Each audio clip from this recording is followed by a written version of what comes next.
안녕하세요. 조영기 통일 꿈틀입니다. 오늘은 좀 색다른 제목입니다. 이게 나라인가? 라는 주제로 말씀을 드리고자 합니다.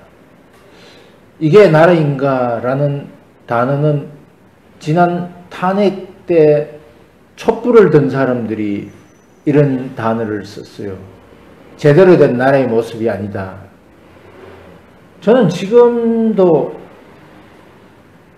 제대로 된 나라의 모습이 아닌 것 같아요.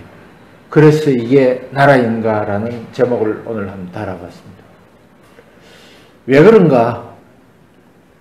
여러분도 잘 알고 계신 것처럼 지난 7일 백주 대낮에 광화문 세종문화회관 앞에서 백두칭송위원회라는 것이 단체가 결성이 됐어요. 이 단체는 친북 진보 성향의 국민주권연대, 한국대학생 진보연합 등 13개 단체인데 이때 결성식에 참여했던 사람들이 한 70여 명쯤 되는 걸로 이렇게 알려지고 있습니다. 여러분, 백두라는 단어가 어떤 단어인지 한번 볼까요? 백두는 북한에서 이야기하고 있는 김일성, 김정일, 김정은으로 이어지는 백두혈통을 의미합니다. 그래서 지금 백두칭송위원회에서 이야기하고 있는 백두라는 의미를 김정은, 김정일, 김일성으로 바꾸면 되는 것 같아요. 그런데 현 시점에서는 김정은 칭송위원회하고 같은 단어다. 저는 이렇게 판단이 됩니다. 참 재밌는 현상들이 저희들 앞에 나타났어요. 북한 주민들이 외국의 유명한 기빈이나 내빈들이 오면 사용하던 연도에서 흔들던 꽃다발이 등장하지 않았나. 그리고 김정은 이러면서 연호를 외치지 않나. 정말 어이없는 일들이, 어처구니 없는 일들이 벌어졌어요. 이 친구들이, 이 단체가 결성 목적이 이런 거랍니다. 김정은의 서울 방문을 환영하는 분위기를 조성하기 위한 차원이었다라고 이야기를 하고 있어요. 제가 조금 전에 말씀드린 것처럼 백두칭송위원회의 단어 자체가 김정은 칭송위원회라는 거를 감안하면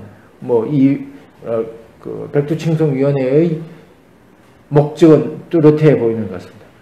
굉장히 재밌는 얘기들을 했어요. 한번 읽어볼까요? 민족의 양심을 가진 사람이라면, 여기서 민족이라는 의미는 어떤 의미인가? 나중에 다시 조금 전 말씀드리겠습니다만 김일성 민족을 의미하는 거고, 민족의 양심을 가진 사람이라면 모든 차이를 뛰어넘어 가슴 벅차게 김정은의 서울 방문을 환영할 준비를 해야 한다. 그리고 평화와 통일을 바라는 사람이라면 응당 뜨겁게 열렬히 환영해야 한다. 그리고 또 경고도 보냈네요. 분단 적폐 세력이 감히 준동하지 못하도록 만들어야 한다. 저는 김정은 중심으로 연방제 통일되는 것에 대해서는 저는 스스로 분단 적폐 세력이 되겠습니다. 반통일 세력이 되겠습니다. 저는 자유민주주의 통일을 위한 통일이어야 진정한 통일이다. 이렇게 이야기를 드리겠습니다. 근데 이게 지금 대한민국인지 아니면 평양인지 잘 모르겠어요. 백주 대낮에 어떻게 이런 일이 벌어질 수 있었는지 정말로 어처구니 없는 일인 것 같고요. 이는 분명히 이들의 행동이나 은행이나 이 모든 것은 분명히 대한민국의 국가 정체성을 심하게 훼손하는 행위였어요. 분명히 현행법을 위반한 행위이고, 그런데 현행법을 위반한 행위인데 정부의 대응은 정말로 한심하기 그지없는 것 같아요. 이 행사가 있고 나자 보도에 의하면 청와대에서 긴급회의가 이런 회의를 했다고 하네요. 회의에서 이들이 한 말을 정말로 믿어야 될지, 이들을 믿어야 될지, 말이 아니라 이들을 믿어야 될지 정말로 하는 의구심을 저는 지울 수가 없습니다. 이렇게 이야기를 했네요. 청와대 긴급회의에서. 이건 남북관계 발전에 도움이 되지 않는다고 우려를 했다고 하네요. 요까지는 맞는 것 같아요. 그 우려는 보수에게 공격의 빌미를 제공해 남남 갈등의 소지를 만들 수 있다라고 진단했다고 하네요. 정말로 저는 제가 봤을 때는 매우 어처구니 없는 것 같아요. 이렇게 민족공조라는 이름으로 현행법을 위반한 행위에 대해서 수수방관하는 행위는 저는 이거라고 생각됩니다. 직무유기라고, 정부의 직무유기라고 생각합니다. 그런데 아무런 조치를 안 해요. 보수라는 심히 이 정부는 남남 갈등을 조장하고 있는 것 같아서 굉장히 제 자신은 우려됩니다. 민족공조라는 단어에 대해서 한번 얘기를 해보겠습니다. 1986년에 김정일이가 동구 공산권이 무너지고 나니까 김정일 북한 사회주의 체제, 전체주의 체제를 유지하기 위해서 만들어냈던 선전 화두가 뭐냐면 조선민족 제일주의예요. 이거는 이 조선민족 제일주의는 민족이 주체사상과 결부되면서 김일성 민족주의로 점차적으로 진화되었습니다. 조선민족 제일주의는 1990년대를 접어들면서 북한이 이제 대남 통일 전략 전술로 사용하기 위해서 민족 공존이 또는 우리 민족끼리라는 감성적 단어로 포장을 하기 시작했어요. 이것이 바로 대남 통일 전술의 구호로 악용돼서 한국 사회에서 지금 남남 갈등을 부추기고 이런 갈등이 있으니까 제대로 된 국가 발전이 이루어질 리는 만무하지 않겠습니까? 북한에서 이야기하고 있는 민족이라는 것은 오직 누구에게, 제가 조금 전에 말씀드린 것처럼 조선민족 제일주의는 결국은 김일성 민족 제일주의니까 김일성 수령 체제에 복종하기 위한 수단으로 작용되었고, 따라서 여기서는 개인이란 존재는 존재할 수가 없는 사회다. 그래서 조선 민족 제일주의에 기반한 민족 공조는 다시 말씀을 드리면 우리가 지금까지 공기처럼 누리고 있는 자유와 평등이 없는 사회가 된다라는 점을 조금 알았으면 좋겠어요. 사실 우리는 이렇게 많이 생각하고 있는 것 같아요. 민족은 같은 언어, 또 문화, 혈통을 공유한 감성적, 종족적 민족 집단으로 정의를 하고 있지만 실질적으로 민족이라는 그의 단어가 발전된 역사적, 실천적 과정을 보면 이런 그 과정을 보면 민족이라는 개념 안에는 사람의 가치, 개인의 가치, 국가의 가치관이 포함되어 있다라는 점을 우리는 지금까지 간과한 것 같아요. 따라서 민족에는 자유와 평등이라는 주권 재민이 뒷받침되어 있다라는 점을 우리는 직시하고 이 문제를 제대로 바라봐야만 사실은 남북한의 문제를 동일한 언어, 동일한 단어를 사용하고 있지만 민족이라는 단어가 가지고 있는 남북한의 차이를 알 수 있다라는 점입니다. 이런 의미에서 민족은 단순한 의미로 종족을 의미하는 것이 아니라 국가 통치 명분인 국민을 의미한다라는 점을 우리는 좀 알았으면 좋겠어요. 이런 의미에서 바로 국민이 민족이고 민족이 국민이라는 의미가 주권재민 사상에 기반한 민족이라는 것을 알아야 되겠습니다.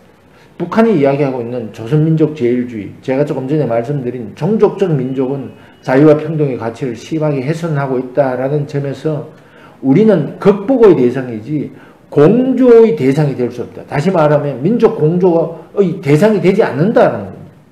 감성적 민족주의는 한국의 자유민주주의 체제와 북한의 전주주의 체제에 문화적 이질성이 있기 때문에 이거를 제대로 볼 수 없도록 만든다라는 점에서는 우리는 굉장히 유의하고 또 이 민족 공조가 민족 공조로 지금 한국 사회에서 들불처럼 번지고 있는 민족 공조에 의한 연방제를 수용한다라는 것은 정말로 우리의 민족의 발전을 저해한다라는 점에서 굉장히 조심해야 된다라는 점입니다. 자, 다시 한번 백두칭송위원회로 돌아가 보겠습니다. 2300년 전에 한비자라는 중국의 유명한 학자가 이런 이야기를 했어요. 나라가 망하는 징조가 10가지가 있다고 그랬어요. 그 중에 어떤 징조로 친 것이 법을 소홀히 하면서 그 국가의 질서가 무너지는 것을 굉장히 나쁜 징조로 봤어요. 첫 번째 징조로 봤어요. 다시 말씀을 드리면 국가는 법을 제대로 지켜야만 제대로 된 질서를 만들 수 있다는 것입니다. 지금 백두칭송위원회가 한 행동은 제가 봤을 때는 현행법 위반이에요. 어떻게든지 간에 이 현행법 위반에 대한 것을 어법 조치를 해야 된다는 것이 저희 생각입니다.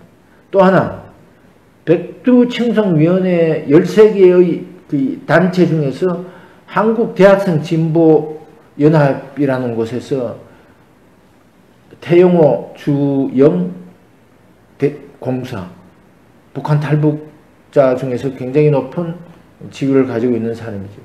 북한 공사를 지속적으로 겁박해서 공개 강연을 막겠다라고 천명을 했어요. 또 8월에는 태영호 체포 결사들까지 만들어서 협박, 전화, 이메일 이런 거를 보냈는데 한국에서 지금 이거를 그냥 수수방관하고 있는 것 같아요. 그리고 지난 6일에는 어느 기독교 행사의 강연이 이런 사람들이 위해 요인 때문에 강연이 취소되었다고 합니다. 이게 지금 정말로 대한민국 맞는 건가요? 또 태영호가 자기의 생각을 밝히는 것은 어떤 의미에서는 표현의 자유를